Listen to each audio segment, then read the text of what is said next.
नमस्कार. युवा recipe book मध्ये मी स्मिता तुम्हा सर्वांचे खूप खूप स्वागत करते. नवरात्र स्पेशल वेगवेगळे पदार्थ आपण बनवतोय. त्यातले 2 एपिसोड आधीच अपलोड झालेले आहेत. पाहिले नसतील तर नक्की जाऊन चेक करा. नवरात्रीमध्ये खंड्याला कडाकणीचा नैवेद्य दाखवला जातो किंवा कडाकणीची माळ बांधली जाते. बऱ्याच भागांमध्ये रव्या मैद्याच्या साखर वापरून कडाकण्या करण्याची पद्धत आहे.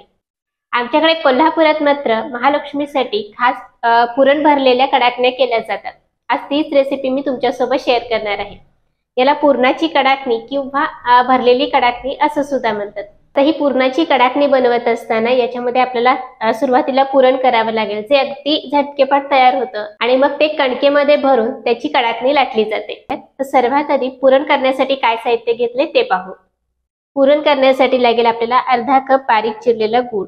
तर गूळ इथे मी चिरून घेतलाय, खिसून घेतला तरी पण चालेल. जेवढा गूळ घेतलाय तेवढाच बेसन घेतलेला आहे अर्धा कप. यासोबत लागेल 1 चमचा पाणी. कडाकणीचं वरचं आवरण करण्यासाठी आपल्याला लागेल 1 कप गव्हाचं पीठ, चवीनुसार मीठ, अगदी थोडंसं मीठ घालायचंय. गोडाचा पदार्थ आहे त्यामुळे कणकेत जास्त मीठ नका घालू. आणि पीठ मळण्यासाठी पाणी. इथं आपण अर्धा कप बेसनचं पीठ घेतलंय, पण बेसनच्या पिठाचं प्रमाण कधी कधी कमी जास्त होऊ शकतं. तर सर्वात आधी काय करूयात, जो आपण गूळ घेतलेला आहे तो पाण्यामध्ये आपल्याला विरघळून घ्यायचा आहे. त्यामध्ये घालून घेऊ. आता यामध्ये 1 टेबलस्पून पाणी घालायचं. पाणी घालताना खूप जास्त नाही घालायचं, अगदी 1 टेबलस्पून पाणी घातलंय तेवढंच पाणी आपल्याला वापरायचंय. पाणी घालून हा गूळ सगळा विरघळून घेऊ. गुळाचा एकही खडा राहणार नाही, इतकं स्मूथ असं याला पूर्णपणे विरघळून घ्यायचंय. आता गूळ विरघळतोय तोवर आपण बाकीची तयारी करूया. कडाकणीचा वरच्या आवरणासाठी पीठ मळायचंय. तर त्यासाठी एका मिक्सिंग बाउल मध्ये घेऊयात 1 कप गव्हाचं पीठ. पीठ घेताना अगदी दाबून असं भरून घेतलेलं आहे. यामध्ये घालायचंय चवीनुसार मीठ. हे सगळं व्यवस्थित मिसळून घेऊयात आणि यामध्ये थोडं थोडं पाणी घालून आपल्याला हे पीठ चांगलं मळून घ्यायचंय. पीठ मळत असताना खूप घट्ट सुद्धा नाही मळायचं किंवा खूप सैलसर सुद्धा नाही मळायचं. आपण चपातीसाठी पीठ मळतो की नाही, थोडंसं मऊ पण घट्ट असं, अगदी त्या पद्धतीने हे पीठ मळून घ्यायचंय. तर लागेल तसं थोडं थोडं पाणी घालून हे पीठ मळून घेऊ. तर हे पहा, इथं मी कणिक भिजवून घेतली. घट्ट मळली आहे पण तितकीच मऊसूत आहे. आता काय करूयात, याला फक्त 1-2 थेंब तेल लावायचं आणि पुन्हा एकदा थोडंसं मळून घेऊ. तेल लावून कणिक भिजवून घेतली. हे बघा, घट्ट आहे तितकीच मऊसूत पण आहे. तर इथं कणिक भिजवून झाली. याला झाकून 1-5 मिनिटं भिजण्यासाठी बाजूला ठेवा. तर इथं गूळ पूर्णपणे विरघळलेला आहे. कधी कधी ना चमच्याने असं लक्षात नाही येत काय करायचं आपल्याला. हाताने चेक करायचं. छोटे छोटे गुळाचे खडे असतील ना तर ते सुद्धा हाताने फोडून घ्यायचे आणि गूळ अगदी एकसारखा आपल्याला करून घ्यायचा. तर आता हा पूर्ण गूळ विरघळलाय. यामध्ये थोडं थोडं बेसन घालूयात आणि हे पीठ आपल्याला मळून घ्यायचं. बेसनच्या सुद्धा सगळ्या गाठी फोडत फोडत आपल्याला एकजीव करून घ्यायचंय.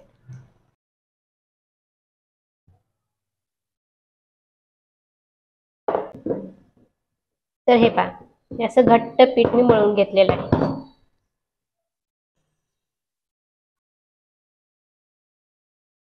आता याचे लिंबा एवढे छोटे छोटे गोळे तयार करून घेऊ.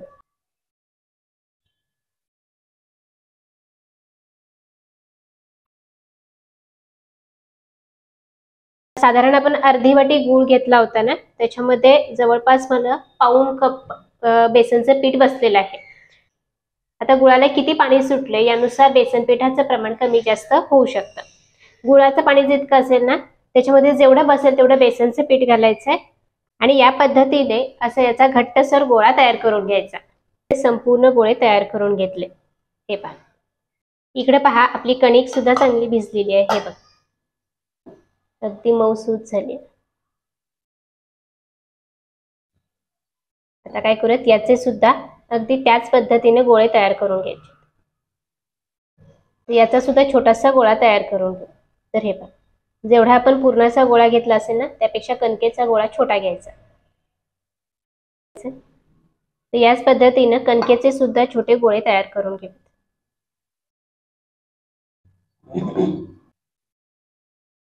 कणकेचे गोळे लागेल तसे करून घेतलेत ना तरी पण चालते. फक्त पुरणाचे गोळे आधी करून घ्या, कारण पुरणाचे गोळे करताना हात खूप चिकट होतो. प्रत्येक वेळेला जर करत राहिलो ना तर कडाकणी व्यवस्थित लाटता येत नाही. त्यामुळे पुरणाचे सगळे गोळे आधी करून घ्यायचे आणि कणकेचे गोळे मात्र लागेल तसे करून घ्यायचे. तर इथं मी साधारण 5 ते 6 गोळे तयार करून घेतलेत. एवढेच पहिल्यांदा लाटून घेऊ आणि कडाकणी करून घेऊयात. इकडे दुसरीकडे मी तेल गरम करत ठेवलेलं आहे. पटकन कडाकणी लाटून घेऊ. कणकेच्या गोळ्याला वाटीसारखा आकार देऊन घ्यायचा. जर बोटाला चिकटते असं वाटलं तर अगदी थोडंसं पीठ लावा. खूप जास्त पीठ लावायची गरज नाही, नाहीतर मग तेलात उतरतं आणि तेल खूप काळं होईल. अशी वाटी तयार करून घेतल्यानंतर यामध्ये भरायचा पुरणाचा गोळा आणि हा गोळा आपण पुरणपोळीचा जसा उंडा भरतो ना अगदी त्या पद्धतीने बंद करून घ्यायचा, किंवा आपण पराठे करतो की नाही अगदी तसं सारण भरल्यासारखं याला बंद करून घ्यायचं.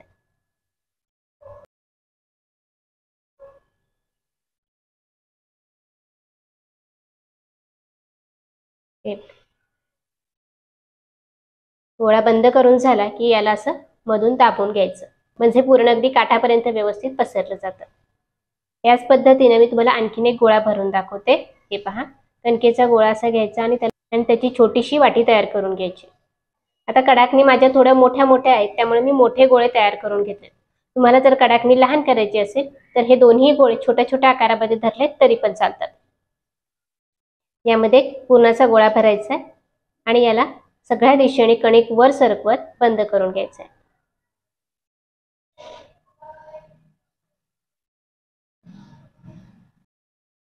कणिक बंद करून घेतली की याला असं गोल फिरवायचं आणि मधून प्रेस करायचं.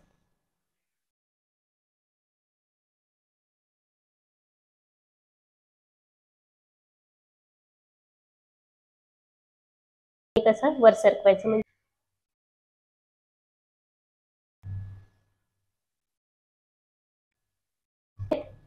आता यात ती कडाकणी लाटायची, तर थोडंसं कोरडं पीठ लावेल.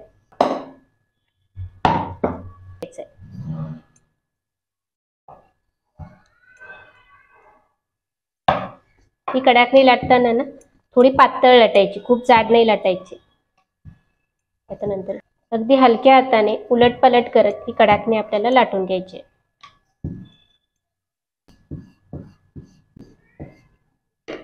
तर हे पहा, अगदी पातळ असं मी लाटून घेतलेलं आहे आणि सारण तुम्ही बघू शकता काठापर्यंत पसरलेलं आहे. हे कणिक तुम्हाला काठावर दिसत असेल, दिसते ना. तर ही इतकी पातळ कडाकणी आपण लाटून घेतली. याला बाजूला ठेवत आणि याच पद्धतीने मी अजून एक तुम्हाला लाटून दाखवते. थोडंसं कोरडं पीठ लावायचंय, मध्येच प्रेस करायचं आणि लाटून घ्यायचं.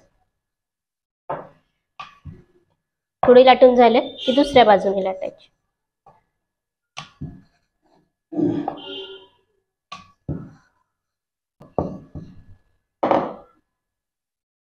इथं अजून एक कडाकणी लाटून घेतली. तर इथं साधारण एक 5 कडाकण्या बी लाटून घेतल्या. तेल सुद्धा आपलं चांगलं गरम झालेलं आहे. तळून घेऊयात. आता तेल तळण्यासाठी आपल्याला तेल मात्र मध्यम गरम करून घ्यायचंय. मध्यम म्हणजे काय, तर तेल गरम झाल्यावर एक छोटासा गोळा यामध्ये टाकून बघायचा, पण वर येईपर्यंत अजिबात करपलेला नाहीये, याचा अर्थ तेल व्यवस्थित गरम आहे. आता याला काढून घेऊयात. तेल गरम झाले, आता कडाकणी तळून घेऊयात. तर कडाकणी यामध्ये अलगद सोडायची, अशी गॅस मध्यम ठेवायचा आणि कडाकणी तळून घ्यायची.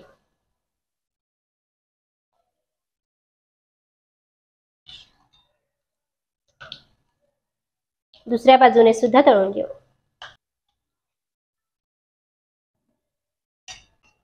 हलकासा काठावर सोनेरी रंग यायला सुरुवात झाली की आपल्याला कडाकणी काढून घ्यायची. कडाकणी काढल्यानंतर मात्र ना ती अशी उभी करून ठेवायची, म्हणजे एक्स्ट्राचं तेल सगळं निथळून जातं. कारण या कडाकणीमध्ये तेल खूप येतं बरं का. आणखीन एक कडाकणी सोडून घेऊया. कडाकणी तेलात सोडली की गॅस मध्यमच ठेवायचा आहे आणि मध्यम आचेवरती कडाकणी तळून घ्यायची. कडाकणी तळत असताना खूप उलटपलट नाही करायची, एक बाजू एकदाच तळून घ्यायची. कडाकणी तळत असताना कढईमध्येच खूप लालसर रंगावरती तळू नका. हलकी सोनेरी झाली की लगेच कढईतून काढून घ्यायचे. तर थोड्या कडाकण्या आपण लाटून तळून घेतलेल्या आहेत. उरलेल्या कडाकण्या सुद्धा याच पद्धतीने लाटून घेऊयात आणि तळून घेऊयात। तुम्ही सुद्धा या पद्धतीने पुरणाच्या कडाकण्या किंवा ही गोड भरलेली कडाकणी नक्की करून बघा आणि ही रेसिपी आवडली का मला कमेंट्स करून कळवत राहा। पुन्हा भेटूयात अशाच एका छानशा रेसिपी सोबत। तोवर धन्यवाद। या कडाकण्या तळत असताना खूप तेलकट दिसतात, त्यामुळे काय करायचं, कडाकणी तळून झाल्यानंतर चाळणीमध्ये अशी उभी करून ठेवायची। संपूर्ण कडाकण्या तेल निथळेपर्यंत 1 तासभर तरी अशाच ठेवायच्या, म्हणजे संपूर्ण तेल निथळून जातं आणि कडाकणी नंतर तेलकट दिसत नाही। कडाकणी ज्यावेळेला तुम्ही पातळ लाटून घेता त्यावेळेला या अशा तयार होतात, अजिबात फुगत नाहीत। जर कडाकणी थोडी जाड लाटली तर अशा छान टम्म फुगतात। तर खरं सांगू का, फुगलेल्या या कडाकणीपेक्षा चपट्या असणाऱ्या या कुरकुरीत झालेल्या कडाकण्या खायला अप्रतिम अशा लागतात। या कडाकणी तळत असताना मात्र बऱ्याच वेळेला फुटतात, कारण यामध्ये आपण कणिक कमी धरलेली असते। पण ह्या फुटल्यामुळे सुद्धा यातला गुळाचा पाक जेव्हा बाहेर येतो आणि कडाकणीच्या वरती लालसर डाग पडतात, यातला गुळ छान असा कॅरमलाइज होतो आणि कडाकण्या अप्रतिम अशा लागतात। नक्की करून बघा।